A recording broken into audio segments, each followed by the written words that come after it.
Salut, comment dire? Ce pitch est un hors-série spécial jeu apéro. Alors c'est une expression. Il s'agit de jeux faciles et rapides à mettre en place. Comme ce sont des jeux courts et très accessibles pour tes amis, pour tes enfants, ton chat, ton vélociraptor. Bref, ce ne sera pas un mais 3 jeux que vous allez découvrir. Crossing, dans lequel vous allez devoir apprendre à utiliser votre index mieux que les autres. Imagine, où vous allez galérer à faire deviner des choses.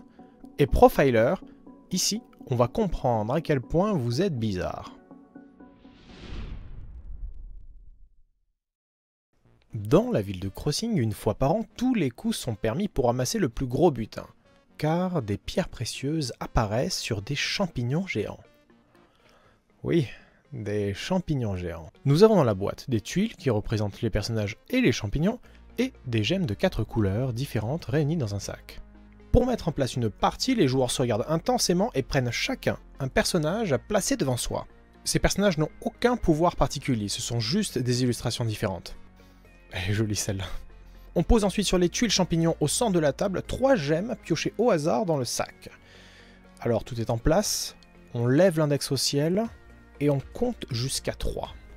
1, 2, 3. Si 2 joueurs pointent le même tas de pierres précieuses, rien ne se produit. Par contre, si un joueur se retrouve seul devant une gemme, il les récupère et les place sur son personnage. La tension s'installe et on repioche ensuite de nouvelles pierres du sac pour les placer sur les champignons. Le tour suivant apporte une nouvelle possibilité de jeu qui va vous faire haïr vos amis. Ex-amis.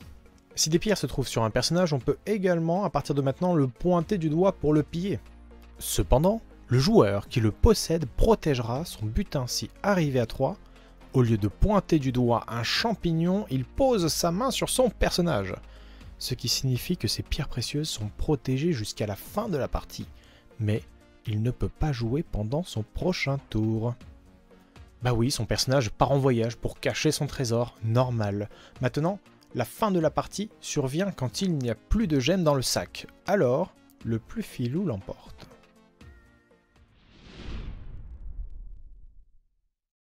Dans Imagine, nous avons des énigmes à faire deviner à vos potes grâce à des cartes transparentes qu'on va pouvoir superposer, avec pas moins de 1000 énigmes dans la boîte.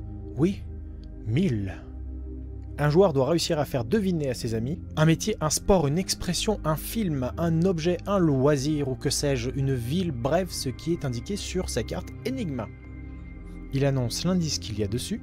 Il prend ensuite ces cartes transparentes et tente de les assembler pour que ça illustre de près ou de loin la réponse. Plus de près que de loin quand même, faut pas déconner.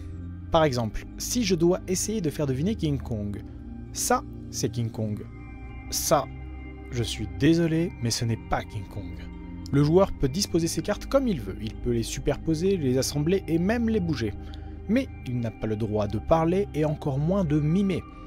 Encore que, il peut éventuellement tirer la gueule quand ses camarades vont donner leur interprétation jusqu'à trouver la bonne réponse. Une table de ping-pong, un parasol ouvert, un chat, un crayon 4 couleurs, une tête nucléaire. La fin de la partie arrive quand chaque joueur a réussi à faire deviner 2 énigmes aux autres joueurs. Alors on compte les points et celui qui en a le plus a gagné. Bonne chance!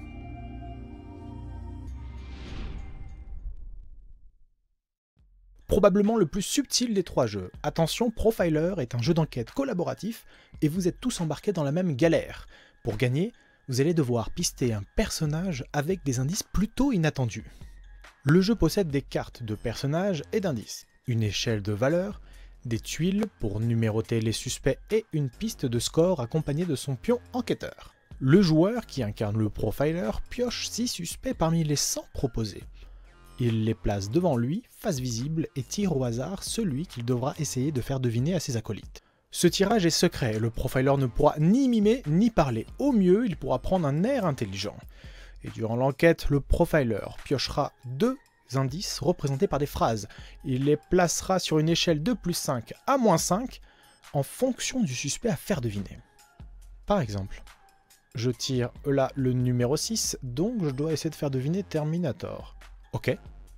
Pour les indices, j'ai pioché 2 phrases. Aime aller à l'opéra et le suivre pendant une journée serait instructif. Bon, on va considérer que Terminator n'aime pas trop aller à l'opéra. Mais quand même, le suivre serait vachement instructif. Le profiler demande alors à ses agents d'éliminer un personnage. Il faut retirer celui qui n'est pas concerné par les indices.